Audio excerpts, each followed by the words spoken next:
کتاب سے دوری کیا ہماری تہذیب کے خد و خال مٹ رہے ہیں؟ یہ کہانی صرف ایک شہر یا ایک گھر کی نہیں بلکہ پورے پاکستان معاشرے کی ہے۔ یہ وہ منظر ہیں جہاں ہماری تہذیبی شناخت کی بنیادیں یعنی ہماری زبان، ہماری تاریخ، ہمارے ادب اور ہماری اقدار سب کچھ کتابوں سے دوری کی نظر ہو رہا ہے۔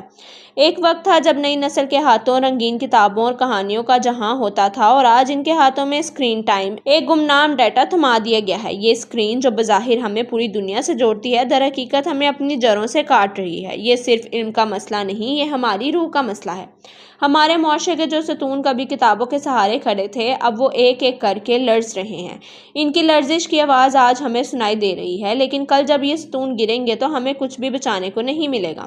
پشاور یونیورسٹی کے شعبہ سماجیات کا سروے 2023 اس بات کا گواہ ہے کہ ہماری نئی نسل ایک خطرناک فکری انحطاط کا شکار ہے۔ اس سروے کے انکشافات دل دہلانے والے ہیں کہ 72% طلبہ سوشل میڈیا پر پھیلائی گئی جعلی خبروں کو بغیر کسی تصدیق کے شیئر کرتے ہیں، اور وہ اس بات پر غور کرنے کی ضرورت ہی نہیں محسوس کرتے کہ آیا یہ خبر سچ ہے یا نہیں۔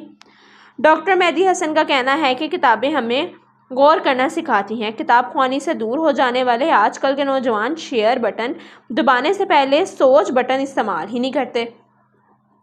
یہ فکری غلامی کی پہلی سیڑھی ہے۔ یہ حقیقت ہے کہ جب آپ کا ذہن خود سوچنا چھوڑ دیتا ہے تو پھر کوئی اور آپ کے لیے سوچنے لگتا ہے۔ یہ فکری غلامی کی وہ کڑی ہے جو ہمیں اپنی ہی سرزمین پر اجنبی بنا رہی ہے۔ تہذیبی ورثہ فاؤنڈیشن کی 2024 کی رپورٹ کہتی ہے کہ 18 سے 25 سال کی عمر کے 67% نوجوان قائد اعظم کے 1947 کی تاریخی خطوط سے بالکل ناواقف ہیں۔ انہیں اپنی تاریخ کی ہیروز کی جدوجہد کی کہانیاں بھی معلوم نہیں۔ ممتاز ادیب جمیل الدین عالی نے اپنی وفات سے قبل BBC اردو کو دیے گئے ایک انٹرویو میں کتنا سچ کہا تھا: ہم کتابیں الماریوں میں بند کریں اور نوجوانوں نے تاریخ ٹک ٹاک پر ڈھونڈنی شروع کر دی۔ اب پاکستان ان کے لیے صرف ایک جیو ٹیگ ہے۔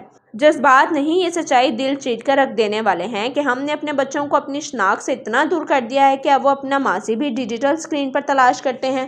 زبان کسی بھی تہذیب کی روح ہوتی ہے، مگر ہم نے اردو کی رگوں میں زہر گھول دیا ہے۔ اردو لغت بورڈ اسلام آباد کے داد و شمار 2023 کے مطابق گزشتہ 20 سال میں اردو کے 60% محاورے جیسے آنکھ کا تارا یا دل کا ٹکڑا نوجوانوں کے ذخیرے الفاظ سے غائب ہو چکے ہیں۔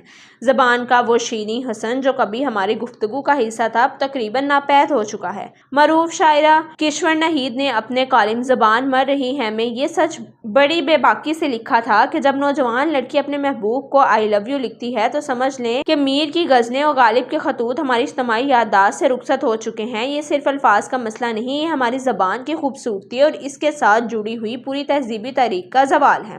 National college of arts Lahore کے طلباء کے پورٹ فولیو کا تقابلی جائزہ واضح طور پر دیکھا جا سکتا ہے کہ ادبی حوالوں پر مبنی تخلیقی کاموں میں 70% کی کمی واقع ہوئی ہے۔ نوجوان اب کتابوں سے متاثر ہو کر نئے جہاں تخلیق نہیں کر رہے۔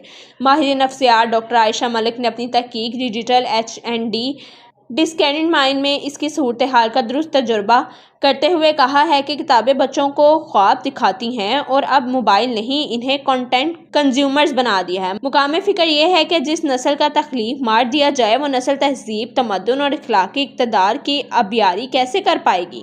یہ ایک ایسی سچائی ہے جو ہمیں یہ سوچنے پر مجبور کرتی ہے کہ ہم اپنی نسلوں کو کس قسم کے مستقبل کی طرف دھکیل رہے ہیں۔